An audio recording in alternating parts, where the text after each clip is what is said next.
Okay, picture this. You wake up, check your phone, and every single news screen on the planet is flashing the exact same totally unbelievable headline. The United States and the United Kingdom, two nations separated by a massive ocean but completely tied together by history, language, and centuries of global influence, have just announced a complete political fusion. Welcome to this explainer, where we are going to unpack the absolutely mind-bending premise of the USA and the UK suddenly merging into a single, massive nation. We're going to look at exactly how this rewriting of modern history would actually unfold, step by step, and map out the sheer scale of this geopolitical shockwave. Because this is the immediate, frankly, terrifying reality the world would have to wake up to. One country, one constitution, one future. We aren't just talking about a souped-up new trade deal here or a slightly stronger military alliance. No, we are talking about one single country stretching all the way across the Atlantic. One shared flag, one military command, one economy, and one shared future. The world's most powerful military alliance would literally fuse into a single superstate overnight, meaning the global financial system, the balance of power in Europe, and the daily identities of millions of people would be changed forever. Okay, let's dive into this, and let's just start with the most basic, glaring question. What on earth would we even call this new superstate? The confusion would be immediate, right? Would it still be the United States? The United Kingdom of America? Maybe the Atlantic Union? Or, I don't know, the Anglo-American Federation? The name itself would have to be chosen by politicians and public referendums, all under the immense, boiling pressure of forcing two distinct nations to become one. But as fascinating as the whole name game is, that uncertainty, that's really just the tip of the iceberg. Because the real story here is what happens when two deeply ingrained political traditions collide head-on. On one side, you've got a nation built entirely around the symbolism of a republic, born from revolution, anchored by a very strict written constitution. And then, on the exact opposite side, you have a nation with a monarchy, a deep parliamentary heritage, unwritten constitutional traditions, and literal centuries of continuity. You don't just mash these together and easily create a government. No, you create an instant, monumental clash of political DNA. Which brings us to a constitutional crisis of absolutely epic proportions. Just think for a second about the sheer legal machinery required to untangle this mess. Who actually leads? Is there one head of state? Are two symbolic traditions merged into some new hybrid? Does the British monarchy stick around in any form, or do they become entirely ceremonial within a broader federal system? Does the US president suddenly become the head of the entire union, or do we need a totally new federal executive branch? And what about the lawmakers? Does Parliament survive as a second chamber, or does Congress just magically gain a bunch of new seats from across Britain? The legal untangling here, from rewriting constitutions to deciding if Washington and London are somehow going to operate as co-capitals, would be absolutely explosive. And you know, the internal map would be just as chaotic. Scotland would almost certainly look at this and see a massive opening to demand a brand new deal. Northern Ireland would absolutely require highly specific constitutional safeguards. Wales would push for way stronger representation inside this huge new transatlantic state. And England itself? They'd have to fundamentally rethink what being English even means when they are suddenly placed inside a much broader, presumably American-dominated system. The internal friction would be off the charts. But of course, the world outside wouldn't just sit quietly and watch this happen. Let's transition to the outer ripples of this shockwave, because the global chessboard would be instantly rearranged. Europe would feel the ground shift immediately. France, Germany, Italy, and the rest of the European Union would have to scramble to adapt to a new reality where one of their most important transatlantic partners has just been swallowed up by a much larger political organism. Literally everything from trade dynamics to defense cooperation to diplomatic influence in Brussels would fundamentally transform overnight. And this brilliantly illustrates the sheer, overwhelming power of this new union. Just look at the military. You are taking the global scale and advanced technology of the U.S. Armed Forces and fusing it directly with British strategic tradition, naval expertise, and elite special ops. The result? A unified command structure with a truly planetary footprint. The Atlantic Ocean essentially transforms from a vast foreign distance into an internal domestic lake. Logistics become a breeze, intelligence sharing becomes a domestic issue rather than an allied negotiation, and aircraft carriers, cyber units, and nuclear submarines are all coordinated under one massive unified umbrella. Naturally, this changes the very fabric of global defense. The entire architecture of NATO would fundamentally transform. Think about it. If the USA and UK are one single country, this merged transatlantic power completely dominates planning, intelligence, and strategic deterrence. Other member states in Europe would be left looking around, wondering whether NATO is still actually an alliance among many independent nations, or if it has simply become an inner system just orbiting this giant Atlantic core. Which leads to this really stark question for the rest of the world.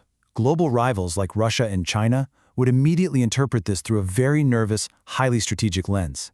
They would be asking themselves, is this just a unique, one-off political merger, or is this the dawn of a new, highly consolidated Western era? Seeing intelligence assets, nuclear doctrine, and cyber forces this tightly integrated would make any rival sweat, forcing military planners around the globe to completely tear up and rethink their strategies and worst-case scenarios. Okay, let's shift our focus for a minute away from global military dominance and look at the internal engines of this new nation. Because at the end of the day, a country is way more than just its armed forces, right? It's about its economy, its people, and its everyday life. The merger of these markets and cultures would create opportunities and, frankly, frictions unlike anything we have ever seen in modern history. At the very heart of this new country would be a massive macroeconomic engine. Imagine the sheer fusion of Wall Street and the City of London. They wouldn't be competitors anymore. They would be the internal engines of a single, globally dominant financial system. This new corridor would create immense capital efficiency, basically commanding global standards for investment and trade. And this is a huge but. It comes with a severe warning. If all these financial benefits only concentrate in the elite sectors, ordinary citizens are going to feel incredibly exploited. When a system gets this huge, complexity usually grows a lot faster than trust, which seriously risks deepening inequality across the board. To really ground this thought experiment, just think about how your daily life would actually change. The emotional and physical geography gets completely redrawn. Airports like Heathrow and JFK, they basically function as domestic gateways now, not international borders.